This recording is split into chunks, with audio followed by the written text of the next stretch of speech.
Now with that report showing a link between common painkillers many of us have in our medicine cabinet and increased heart attack risk. We're joined now by our ABC News senior medical contributor, Dr. Jennifer Ashton. So what did this reveal? So this is the actual study right here, Robin. We're talking about the #1 killer of men and women, heart disease, and a class of medication known as NSAIDs or nonsteroidals that is taken by millions and millions of people. This study looked at all of the existing data on heart attack and people taking this class of medication, and what they found was an associated increased risk of heart attack in people taking nonsteroidals.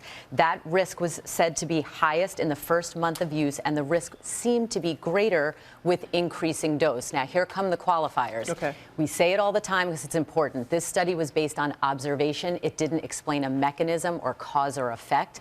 There were other factors that could have also increased the risk of heart attack in those people, which weren't taken into account. And it didn't give a precise number to that risk. So it didn't say, Robin, now you have a 5 in 10 risk of a heart attack. It just said the risk was up. So we need a lot more data. Okay, but if you're at home and you hear this, you're going to be very concerned if you have this in your cabinet. Of course, and I think the awareness here is key. We need to understand that when you talk about over-the-counter or prescription medication to treat things like fever, pain, injury, things like that, it's not just nonsteroidals or ibuprofen. It's acetaminophen, it's aspirin. They all have their own individual risk profile, and they all have their benefits. They can be safe and effective, but it's not one size fits all. And I think that's the key message here. People need to individualize that risk and have the awareness that it could be increased. But also bringing the awareness that the lifestyle that we have and such, got to keep that in mind. Right, and that's the message that needs to be repeated here. 80% of heart disease is preventable with certain modifiable risk factors. So #1, if you smoke, stop.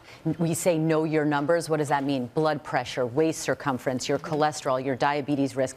Be active every day, and obviously limit alcohol. It's not going to completely remove the risk of death from heart attack, but it can lower it, and it's in your control to do so. All right, Jen, thank you very much.